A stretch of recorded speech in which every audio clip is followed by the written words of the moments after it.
જેતપુર તાલુકાના ચારણિયા ગામેથી એક કરુણ ઘટના સામે આવી છે। અહીં ખેતર વિસ્તારમાં રમી રહેલા 2.5 વર્ષના માસૂમ બાળકનું પાણીની કુંડીમાં પડી જતા કરુણ મોત નીપજ્યું છે। આ બનાવથી શ્રમિક પરિવારમાં શોકની લાગણી વ્યાપી ગઈ છે। મળતી માહિતી મુજબ શ્રમિક પરિવાર ખેતરમાં મજૂરી કામ કરી રહ્યો હતો।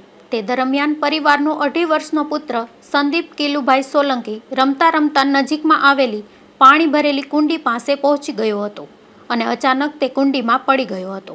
ત્યારે બાળક લાંબા સમય સુધી નજરે ન પડતા પરિવારજનોએ તેની શોધખોળ શરૂ કરી હતી।